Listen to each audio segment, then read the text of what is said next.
You click Start on a new online course, bringing a high level of expectation and a genuine desire to learn.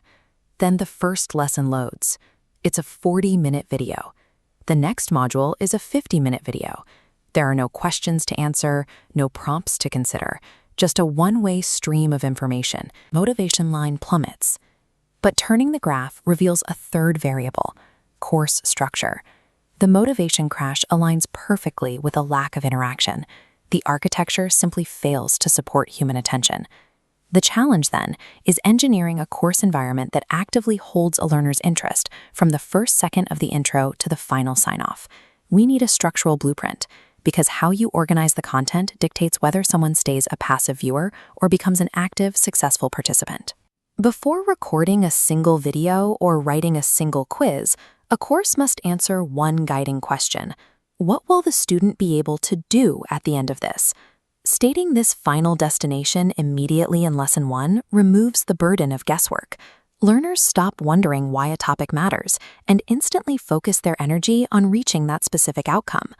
But a clear goal isn't enough if the path to get there requires digesting massive, hour-long lectures. Long blocks of instruction overload a student's working memory. Compressing those concepts into short, focused modules makes the cognitive load manageable. This graphic compares two approaches to course design. On the left, throwing all your information at a student at once acts like a vertical wall. On the right, slicing that same information into discrete, single-topic modules creates a staircase. The learner only has to move forward one level at a time. Every time a student clears a step, their confidence meter ticks upward. They have proven to themselves the big grasp the material. Taking a massive, complex topic and fracturing it into bite-sized pieces replaces the feeling of overwhelm with a sequence of predictable, achievable victories, and all of those victories sustain forward motion. Moving through those steps brings up a crucial distinction. Staring at a screen is a passive cognitive state. Actually executing a task is an active state. To force that active state, you must place a low-friction interaction immediately following every short lesson. This could be answering a multiple-choice question, completing a 2-minute activity, or writing a brief reflection.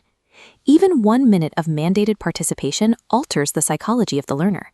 They have to process the information, form an opinion, and produce an output. They are now working with the material. But doing the work only keeps them engaged if they know the work is paying off.